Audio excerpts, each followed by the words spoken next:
This is your captain, John Cook speaking. We reached our cruising altitude, and I've just turned off the fasten seatbelt sign. Our estimated time of arrival in Anchorage is 1 a.m., so we've got a long flight ahead of us. I hope you enjoy it. Our flight attendants will be serving dinner shortly. Thank you. It was Christmas Eve, 1959. A lot of the passengers on the nearly full plane were traveling home to spend the holidays with their families. It was a smooth and quiet flight. The flight attendants had just finished picking up the trays and were in the galley putting things away when the first buzzers sounded. One of the flight attendants went down the aisle to check. When she came back, she looked surprised. "It's amazing," she said. "Even on a smooth flight like this, 2 people have gotten sick."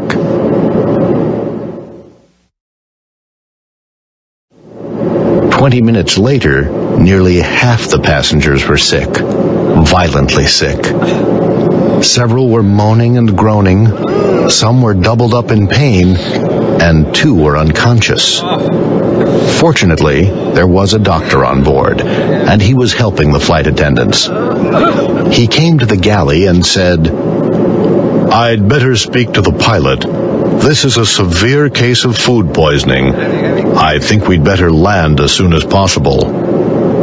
"What caused it?" asked one of the flight attendants. "Well," replied the doctor, "I had the beef for dinner, and I'm fine. The passengers who chose the fish are sick." The flight attendant led him to the cockpit. The door was jammed.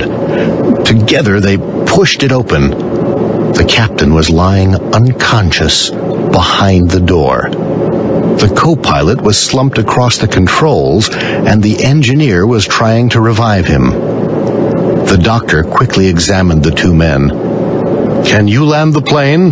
the doctor asked the engineer. "Me? No, I'm not a pilot. We've got to revive them," he replied. "The plane's on automatic pilot. We're okay for a couple of hours." "They could be out for a long time," said the doctor. "I'd better contact ground control," said the engineer. "Maybe you should make an announcement and try to find out if there's a pilot on board," the doctor suggested. "We can't do that," the flight attendant said. "It'll cause a general panic." Suddenly she remembered something.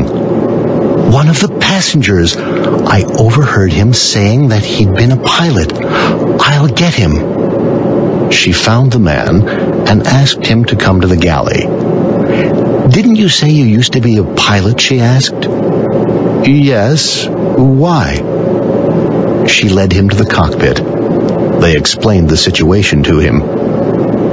"You mean you want me to fly the plane?" he asked. "You must be joking. I was a pilot, but I flew single-engined fighter planes, and that was 15 years ago. This thing's got 4 engines. Isn't there anybody else?" he asked. "I'm afraid not," said the flight attendant. The man sat down at the controls. His hands were shaking slightly. The engineer connected him to air traffic control.